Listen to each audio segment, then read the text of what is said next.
What is going on? Men, warriors, gunfighters, welcome. Let's get together today and talk about guns in this virtual tribe. Specifically, let's talk about a gun or a gun family, the Beretta M9 and Beretta 92. What I believe to be the best combat handgun of all time. With that, I'm going to plug in the bio, and then we'll get into the topic. Who am I? A question we should all ask ourselves. I am, first and foremost, a servant of God, made in His very own image, a follower of Jesus Christ, a simple man called by God to the Great Commission to share the good news of Jesus Christ.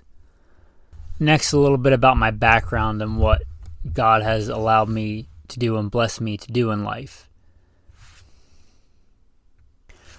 Grew up what most would consider very poor in the backwoods of the southeastern and mid-Atlantic United States, hunting and fishing. Joined the Marine Corps at 17. Did a couple of combat tours in Iraq.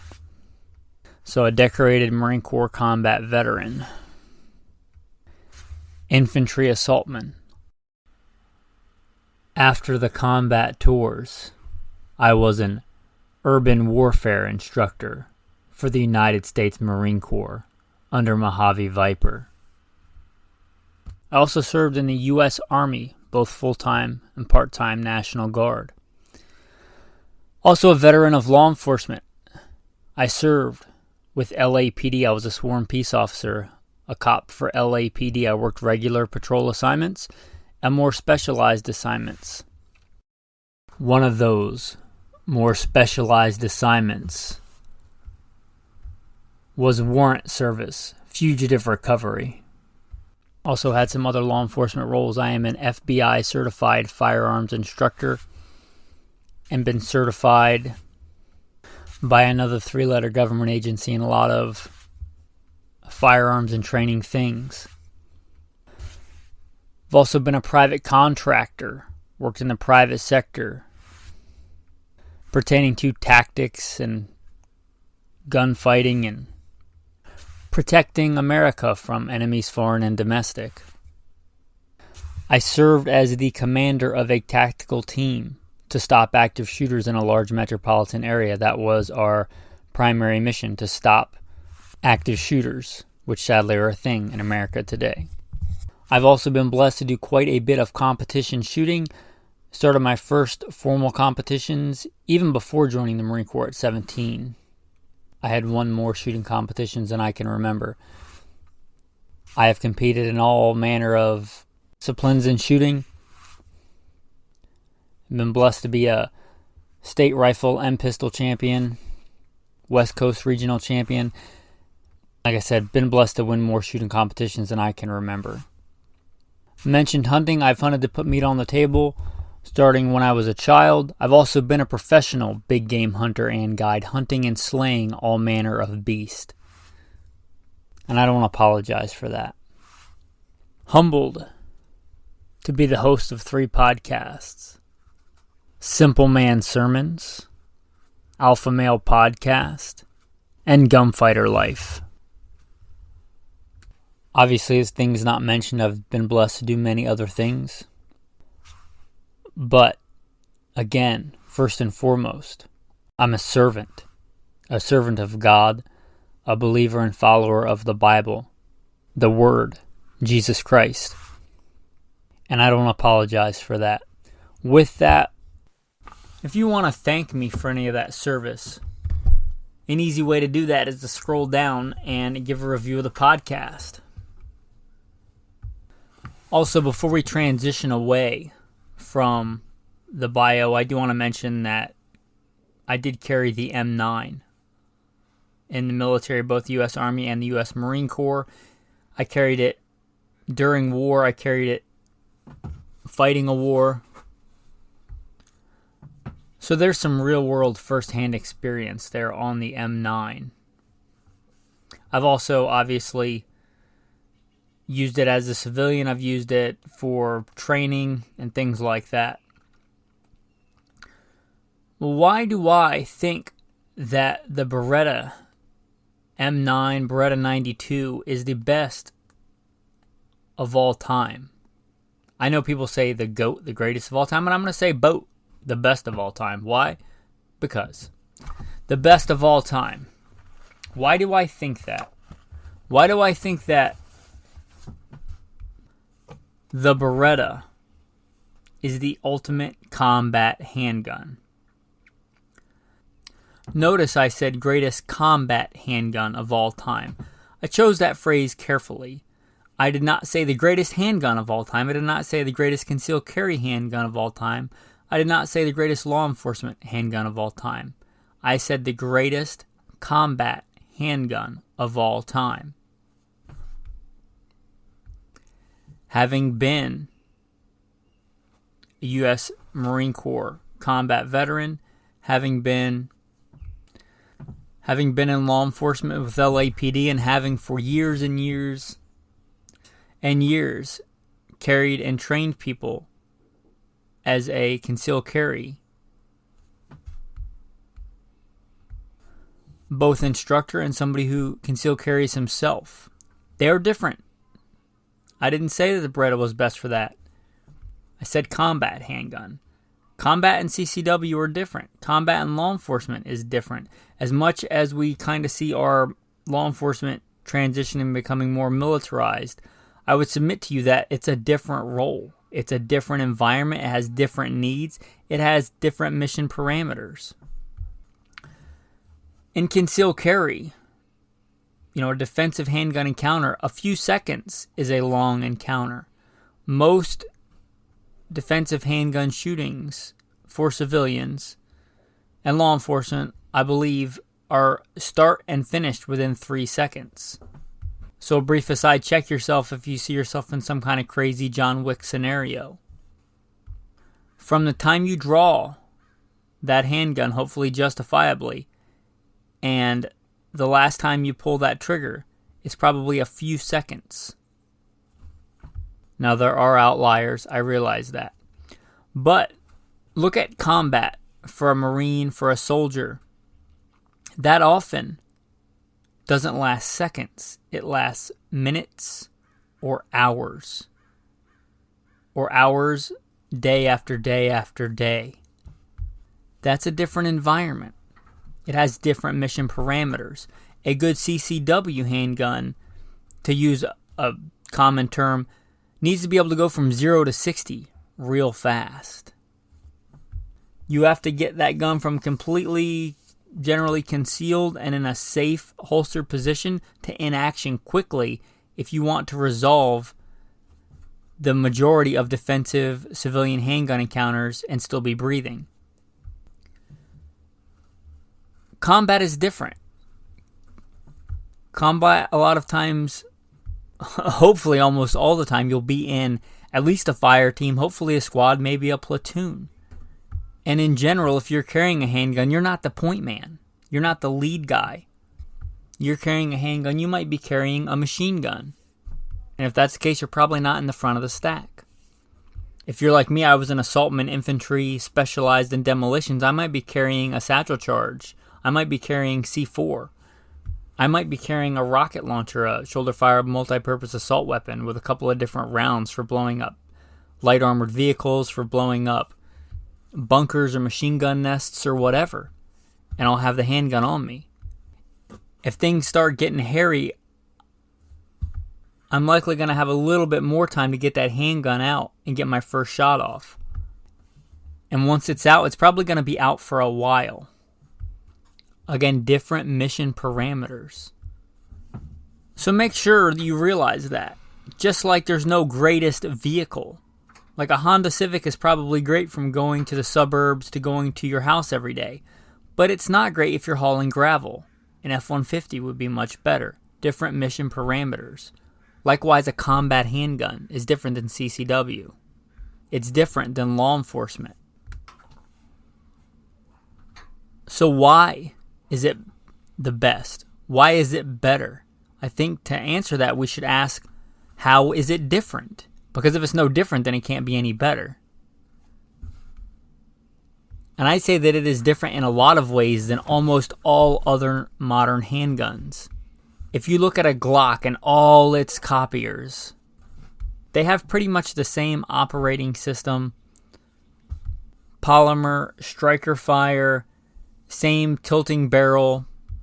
From the Glock to the 320 to a Smith & Wesson M&P, which I really like, to, let's get obscure, a Steyr, to even one of Beretta's newer handguns, I think their striker-fired plastic one is called the APX, an FN509. You know, you look at those, and they may have a few different colors, they may have a few different finishes, but as far as function goes, and this may tick a lot of people off and a lot of people in the handgun world and industry, they're basically the same. You might find one that you like better, or you like a certain brand better, or maybe even more legitimate things like one points more naturally for you. It has a better grip angle for your ergonomics. It has controls that are more easily usable by you. And for you, that might make a difference, but for a mass issue to an army, that's not really a thing, because you're going to have thousands and thousands of different troops with thousands of different ergonomics and hands and whatnot. But all those basically have the same operating system. Really. So let's look at how the Beretta differs. Well, it's very different in that it has an open top design. You look at, again, a Glock, an FN, an M&P, they basically all have the same design. Take all the slides and all the barrels and drop them on a table, they're pretty much the same. They have a little bit different fit and finish. The Glock may look like a 2x4 and the other one may be a little bit more rounded, but basically they're the same. The barrels fit in the same, they lock up the same. The Beretta has an open top design. If you've spent any kind of time driving a handgun, hard and fast, you'll know that quite a few malfunctions happen when you get brass somehow between the slide and the barrel. Call it a stovepipe, call it a double feed, call it failure to eject, failure to extract, all those things. Well, that Beretta open top design, I won't say eliminates it, I won't say it's impossible, but it's way, way less likely because there's less crap in the way. There's more open space to let that brass be free. Fly away, little brass. You know, there's more room to let that brass, once it's done its job and that weapon is fired, that brass can go a lot of different places and be out of your way. And as long as it's out of the gun, then who cares? So, rounds that may cause a malfunction in another platform generally won't cause a malfunction in a Beretta because of that open top design. Also, a great thing about that open top design is you have less reciprocating mass. And if you've ever, like I said, driven a gun hard and fast, less reciprocating mass on the top helps you shoot faster. And you'll see this in a lot of competition handguns. The handgun I've won the most competitions with is a Smith & Wesson M&P. And I've had the top cut out of it. And most competitions like the Glock 34, all the older generations, they have a big cut in the top of the slide. Why? Because you reduce mass and you have less mass slamming backwards and forwards. And I don't care how well you can control recoil. If you can reduce that recoil, you can shoot faster. That's just a reality. And the Beretta open top design does that while giving you more reliability. Let's talk about another thing that people see as a detriment, but I really, really like. The Beretta trigger is phenomenal. It is elegant. It is smooth. A lot of people today confuse light with good. Light does not mean good. Light just means light. You can have a very light, horrible trigger. I liken the best trigger as a good 1911 trigger. I describe that as like breaking a glass rod. Like just snap and it's done. I liken a Glock trigger to dragging a piano down a dirt road. It's just gritty and grindy and you never really know what's going to happen next. And then eventually it just breaks. Well, if I cut the weight of that piano in half and drag it down a dirt road, it still sucks. It's just lighter. It's just less of a burden, but it's still not good. The Beretta trigger, I like it. It's smooth, it's elegant, it's refined, it's predictable. It's a nice trigger, especially for a combat trigger. I'll be honest, do I think the double single action is the best for concealed carry? No, I don't. Do I think it's the best for a lot of situations? No, I don't. But it has a lot of merit in a combat situation where I might draw that gun out because I hear shooting 2 blocks away and I'm running into the gunfire as we do as Marines. I might trip and fall. I might do all kinds of weird stuff. I might have to crawl through a window. And I want kind of that first trigger pull to be a good long double action trigger pull. Again, it's a different world. If I'm literally sprinting up a gravel hill to get a good fire and maneuver position on my enemy, I don't necessarily want a super light trigger on that gun. Guess what? If I do, I can reach up and cock the hammer. And then the Beretta, from the first shot to the last shot, has a beautiful, crisp, single action, amazing trigger. Better than almost all. I'll say almost all, because you could probably find, that tactical unicorn, but almost all striker fire triggers. And you're talking about a combat military issued handgun. So what most people would consider a detriment, I consider a plus. The trigger is good. It is a good trigger. Is it great? Is it a 1911 trigger? No, but it's a good trigger. Here's another one that I really like and I appreciate. As a person that is semi-nomadic and moves around a lot and does stuff in all kinds of different environments, and, I'm a survivalist, a prepper. The Beretta is the only common handgun I know. It's not the only, but it's the only common handgun I know with a chrome-lined barrel. Just like a machine gun. Just like a lot of other military guns, it has a chrome-lined barrel. A lot of benefits to this. It does give the barrel more longevity, which, to be fair, most people are never going to shoot out a pistol barrel. It also gives the added benefit of really, really good corrosion resistance in saltwater and maritime environments. We did a whole episode on maritime guns. This gun has a chrome-lined barrel. It's a fantastic barrel for adverse conditions and adverse environments. And again, you get it just stock with a Beretta 92, a Beretta, M9. It has a chrome-lined barrel. You're talking about like a military-grade, chrome-lined, awesome barrel. And I saved my favorite for last. My favorite thing that differentiates this gun from almost all others, there may be other designs that use it, but none common, is that locking block design. Once you get good with a handgun, if you are mediocre with a handgun or a beginner with a handgun, this is going to probably make no difference to you. But once you get good with a handgun, I'm talking you can shoot an inch or two standing offhand at 25 yards. You can shoot a couple inches at 50 yards. This tilting barrel locking block design, I think, is superior to a regular, what I would consider every other Browning tilting barrel design, the simple tilting barrel and a slide. I think the locking block has a lot of merit. If you take your Glock in front of you and literally just start pulling the slide back, you'll see that barrel dramatically tilt up. If you do this with a Beretta, you will not see this happen. That barrel stays in line. It stays flat and the locking block drops away. Well, who cares? Well, I care. Because I don't care how good your ammunition is, you will have deviation. Most people will refer to it as standard deviation, which meaning there'll be a different velocity for every round.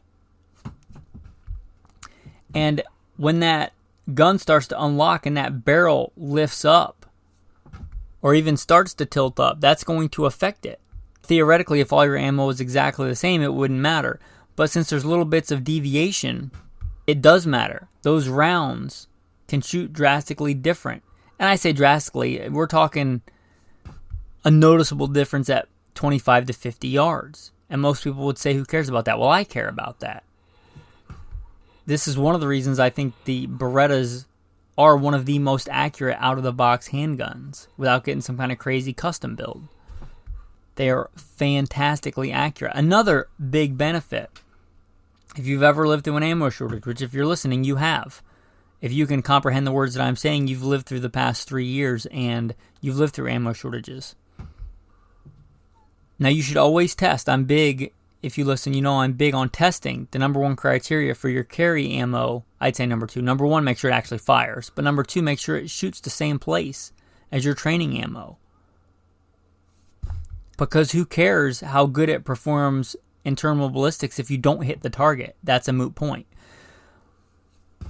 The Beretta, since that barrel doesn't tilt up, in my experience, and I am not a physicist, but in my experience, it will shoot most loads same point of aim, point of impact. And again, I think it's because that barrel doesn't tilt up.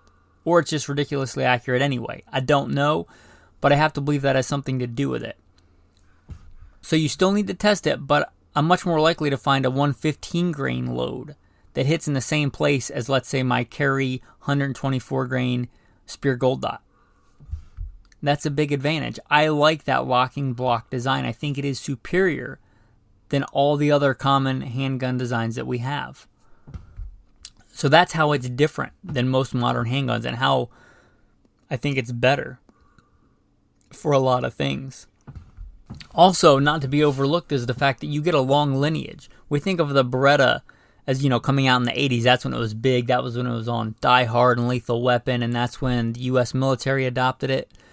But it's really, if you look back at the history, and I'm not Ian from Forgotten Weapons, but if you look at the lineage of the Beretta, you can see that it's a slow change of good features and adaptations over time.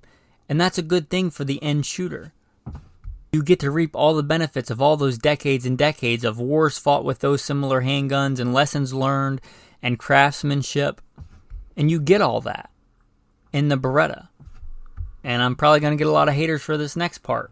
But as, the modern day philosopher Taylor Swift says, haters gonna hate and hate. But you just gotta shake it off. But anyway, Glock, as far as I understand, and I read a book about the early adoption of the Glock in America and things, and he was not a handgun guy. He made curtain rods and other things and injection molded plastic. But he wanted to figure out how to make a gun cheap and effective that worked. And to be totally fair, he did that. He nailed it. He made a cheap, effective gun that works. But I want a little bit more than that. You heard my bio, I've been a professional big game hunter and guide.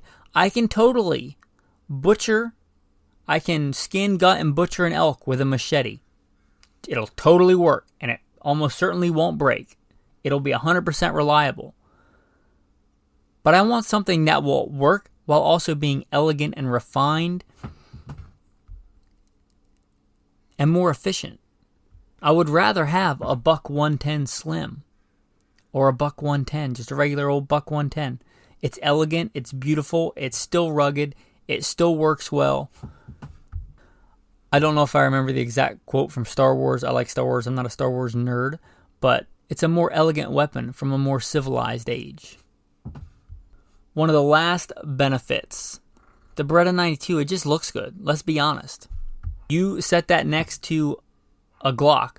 Just pick out random people that aren't adverse to guns. They don't have hoplophobia. They're not averse to weapons. They're not scared by them, but they're not gun people. And you just set down a Beretta and then a Glock next to it and have 10 random people walk by and ask them which one they think looks better. What do you think the answer is going to be? The Beretta. As one of the guys I served with in Iraq said, it's not a war crime to look good. And I don't often tell war stories, but I'll tell this one because it's funny and it's not gruesome or anything. But we had all kinds of packing lists and all kinds of gear, and we were so weighed down with gear going to Iraq. But one thing a lot of us didn't have, oddly enough, going to Iraq?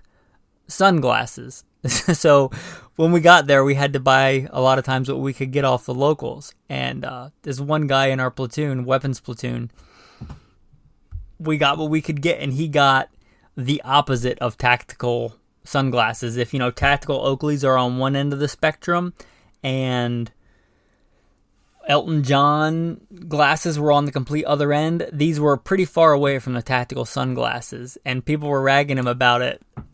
And with a dead serious face, and he was a big hulk of a man.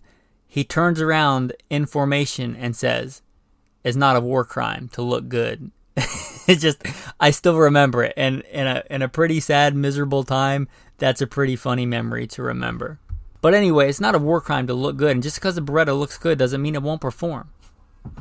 I mean, Ferraris look good, and they're fast.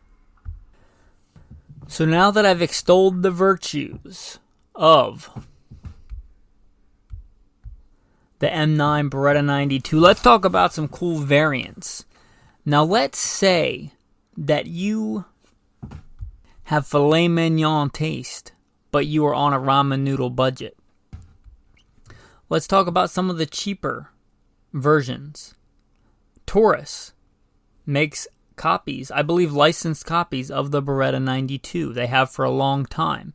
While I don't think they're the same quality, I don't think they have a chrome-lined barrel or things like that, they still benefit from a lot of those features, and I think they may have even been made on the same machines or to the same specifications.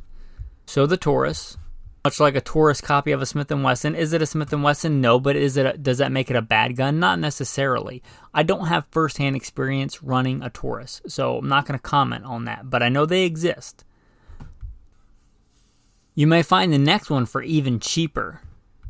It's an Egyptian version of the Beretta. I believe it's Egyptian, called the Helwan.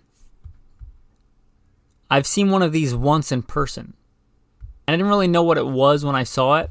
I'm not a gun collector, but I think you can get these for really good prices. At least you could back in the day. I don't know if they've become a collector's item. The Helwan Egyptian M9 variant. You may find one of these in a little tiny gun shop that somebody, doesn't want a lot for it because it's just an obscure gun. Again, I can't speak to how good a quality those are, but it has a lot of the same design features and perhaps a lot of the benefits. And I believe the Helwans are a single stack, so it might make a fine CCW gun. Again, I don't know firsthand. Now, your real common one is just going to be your Beretta 92 FS and your M9. And there are some really minor differences in literally the markings they put on the gun. But as far as I know, all the specifications and everything from the M9 and the 92 FS are literally the same, except for markings. I don't think you get a cheaper version if one doesn't say M9 and one says 92. I think they're, from what I understand, basically the exact same gun with different markings. Next, the A1, which I think corrects some of the drawbacks of the Beretta 92, and let's be fair, it came out in the 80s. But the A1's going to have a rail, and it's going to have changeable sights instead of that fixed front sight. And they do make sights that bolt over top of that, but the A1, at least all the ones that I know of, have just a dovetailed front and rear sight like a lot of other modern guns do. So you can change the sights out if you want tritium night sights or, let's say, the fiber optic sights. I do believe the M9A1 is what the Marine Corps went to, which will bring you into the A3 and the A4. Now, the A3 is the one that did not win the last handgun trial contract. I won't get into that. That may be a whole nother episode for a whole other day, whether that was the right decision or not. Anyway, the A3 and the A4, and I believe the difference there, I believe the only difference there is one lets you mount optics. It has an optics-ready slide, which in today's day and age is a thing. I have started running optics, and I have for quite a while now, and I have to concede they are better. They do give a real advantage in not all, but most scenarios. The A4, again, I believe is the A3 with the ability to mount optics. Whether it has any other modifications, I don't know. They also make the Beretta 92Xs, which are kind of like the civilian black concealed carry version. I think they have standard size and compact size. If you don't know the compact size, like the Glock 19 version of a Beretta 92, and that compact size is generally referred to as a Centurion. If you want something a little bit smaller, there you go. But they make those in the X, and I believe the X stands for being able to mount optics. A couple of other really cool variants. The Enox, we talked about the corrosion resistance of the Beretta barrel. Well, if you want a much more corrosion resistance overall, they make the Enox, which is like the stainless steel. Oh, because it looks pretty much all silver. It looks like a silver gun versus a black gun. And the Enoxes are cool. I think they look really good. And then they also make the Wilson Combat Beretta 92, which is a Brigadier version, which is generally supposed to shoot a little bit better. They are fantastic guns. And then Langdon Tactical is kind of known today for making like custom Beretta 92s, keeping them kind of alive in today's tactical market. I don't have any first-hand experience with those, but they sure look good on Instagram. But since I've never test-driven one, I can't speak to it firsthand. But those are some pretty cool variants of the Beretta 92. Alright, with that, that's pretty much going to conclude the main topic for today's episode. I hope you liked it. I hope you enjoyed it. Whether or not you agree with me, you may totally disagree with me. You may totally think that the Glock 19 is the best combat handgun of all time. And that's fine. You're totally within your abilities to have your own opinions. I don't think that everybody listens to this should agree with me all the time. I'm not that vain. But hopefully you listen to this with an honest and open mind, and are at least open to the things that I said in this episode. If you want to politely post your favorite or best, what you would submit is the best combat handgun of all time. Listening on iTunes, you can scroll down and write it in a comment. Say, good podcast, but I disagree. The whatever is the best of all time, and then me and a bunch of other people can see it. Feel free to do that. Talked about in the beginning this being a virtual tribe. If you want to be in the inner circle, the cool kids, there's a Patreon chat on there. It used to be $1 a month. Recently, I think Patreon changed their thing. I think it has to be $5 a month now. With inflation, that probably a fraction of what it was a year or two ago. It's certainly the fraction of the cost of a box of 9mm ammo anywhere I know where you can get 9mm ammo. So the fraction of a cost of a box of ammo, you can sign up and be part of the cool kid group in the inner tribe. We talk about stuff like this all the time. In fact, this episode came from one of the patrons. They said, hey, have you done an episode on this? And you know what? I talk about the Beretta 92 sometimes, but I have never done a full episode, so you can thank them if you liked it. If not, you can sign up and tell them why it was a stupid idea and the Beretta sucks. That's up to you. But if you want to be part of that inner tribe, again, go to Patreon. There'll be a link in the notes. Talk about all kinds of cool stuff on there, and a lot of times, hopefully, stuff more important than guns. Tactical tip of the day. Hey, you guys remember COVID? What a crazy time that was. Anyway, today's tactical tip, you remember those old face masks? The blue ones? Anything like that? That kind of material. Also, the coffee filters. Things like that. If you're going to oil several guns or large guns, probably doesn't make sense for like oiling one small thing. Something like a coffee filter or one of those face masks you had just lying around. Spraying that with some oil, lubricant, and wiping down your guns to work really well because it doesn't leave a bunch of crud behind. If you use just a regular paper towel, which you can do, and I certainly do, because it's easy and it's handy, a lot of times it'll leave residue behind. Coffee filter, one of those old diaper face mask things, is not going to do that. Let's say you're wiping down a bunch of guns, went to the range, whatever, spraying one of those face masks with some REM oil, dumping some oil on it, is likely going to do a better job on a face mask, on a coffee filter, than on just a paper towel. And you might have a bunch of those laying around because it was a thing for a while. So that's your tactical tip of the day.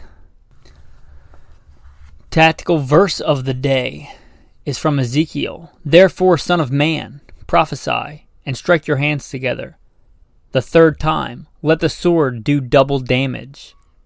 It is the sword that slays, the sword that slays the great men, that enters their private chambers. I have set the point of the sword against all their gates, that the heart may melt, and many may stumble. Ah, it is made bright, it is grasped for slaughter.